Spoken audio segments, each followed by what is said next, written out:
Bonsoir à tous, bienvenue dans ce nouveau numéro de 85 chrono. À mes côtés ce soir, Johan Jadot, notre expert cyclisme. Bonsoir Johan. Salut Aurélien. On va revenir sur l'actu vélo, les résultats, les courses à venir, mais on va parler aussi de basket, le seul sport qui se pratique encore en championnat pour certaines équipes vendéennes, notamment en National 1 masculine. Et après 2 défaites, Chaland a renoué avec la victoire mardi soir sur le terrain de Dax-Gamard, un succès en prolongation 77-76, 14e victoire en 24 matchs pour le VCB qui est 5e et qui a encore 2 matchs à jouer.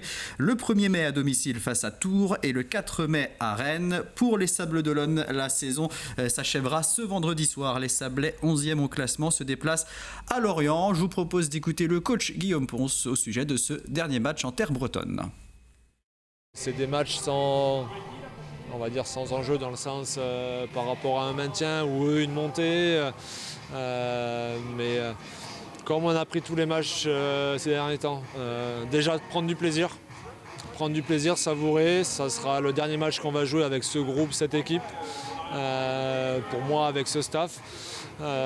Donc voilà, faut profiter de ce moment-là et si on est capable de savourer, de profiter, de prendre du plaisir, peut-être qu'on fera un coup.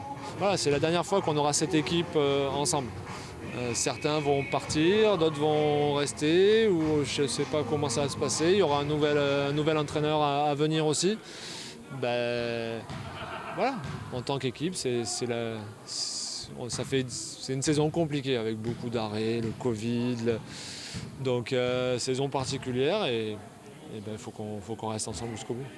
Et comme Guillaume Ponce le soulignait, il va donc vivre son dernier match en tant que coach puisqu'il deviendra général manager du LSVB à partir de la saison prochaine. Cela fait suite au changement de président et la nomination de Nicolas Seferiadis à la tête du club. Je vous propose de réécouter Guillaume Ponce donc, qui nous en dit plus sur cette nouvelle fonction au sein du club des Sables la saison prochaine. Ça m'a été proposé, j'ai hésité pendant un moment quand même. Après, je pense que c'était le bon moment de basculer sur quelque chose en retrait du terrain. C'est vraiment une aventure différente.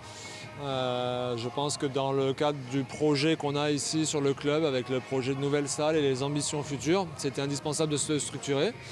Et le moment du changement de présidence avec l'arrivée de Nicolas Seferiadis, c'est l'étape suivante dans le projet.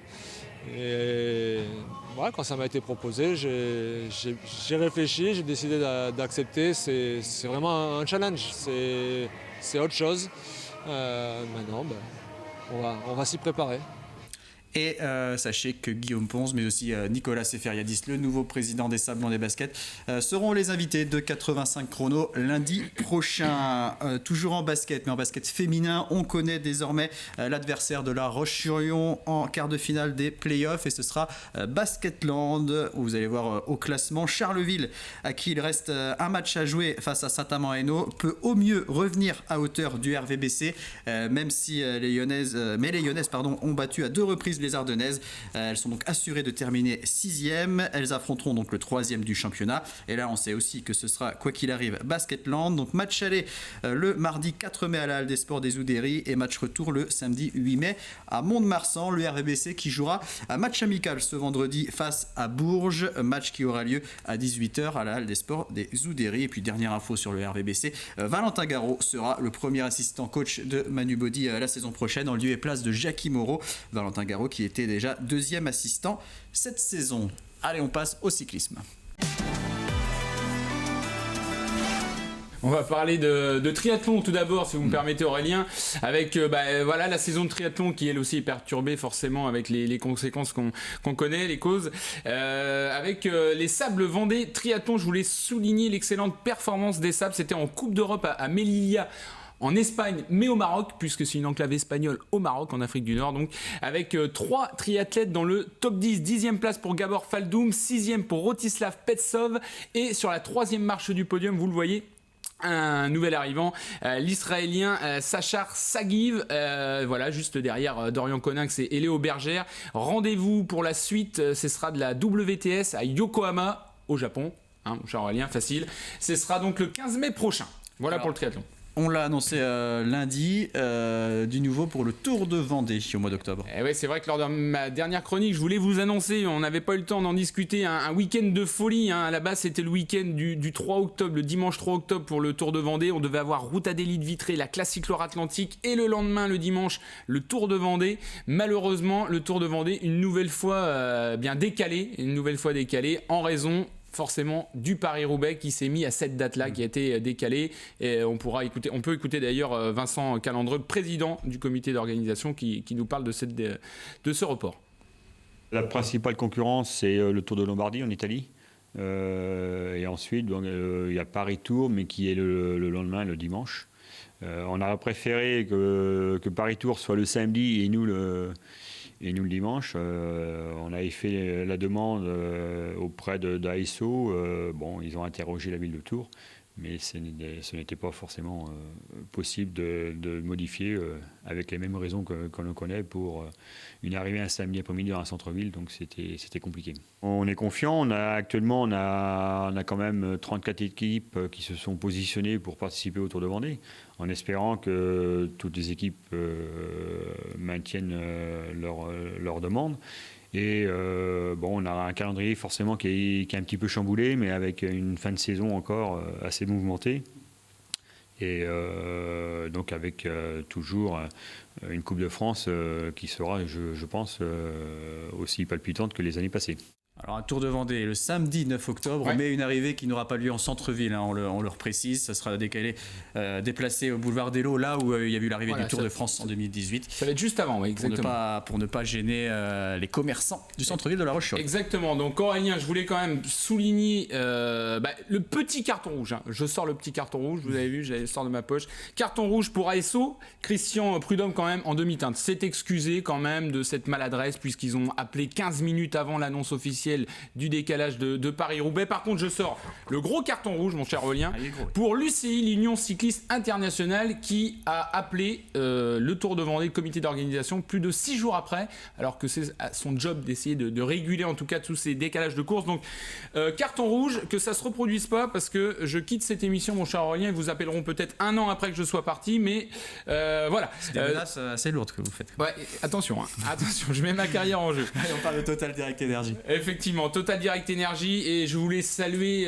notre ami basque, notre Vendéen basque, Romain Sicard, 33 ans, qui met un terme à sa carrière prématurément, malheureusement, puisqu'on lui a détecté une anomalie cardiaque qui l'empêche de poursuivre le sport à haut niveau. On se souvient de Romain Sicard, champion du monde espoir sur route, c'était en 2009.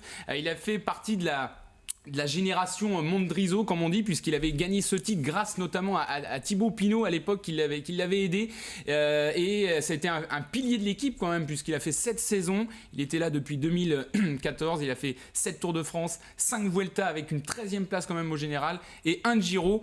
Bonne route donc à Romain Sicard, qui va poursuivre sa vie maintenant, mais sans le vélo au haut niveau. Total Direct Energy qui était sur Liège-Bastogne-Liège. Ça arrive, mon cher Aurélien. Liège-Bastogne-Liège, c'est pour dimanche, c'est ça. Avec, regardez, pour la doyenne des courses, 1892, qui fait partie des 5 plus grands monuments du cyclisme. Eh bien, une équipe de petits jeunes, ça c'est magnifique. Le petit pied de nez de Jean-René Bernaudot, de tout son staff, Valentin Ferron, avec Mathieu Burgodeau, avec Marlon Gaillard, Fabien Grelier et Pierre Latour, Fabien Doubet, Julien Simon. Et je vois bien, mon cher Aurélien, allez, je balance un petit sprint à l'arrivée entre le taulier Julien Alaphilippe et Mathieu Burgodeau, regardez, avec sa petite moustache mini Alaphilippe, comme je l'appelle, le mini Alaphilippe de l'île de Noirmoutier.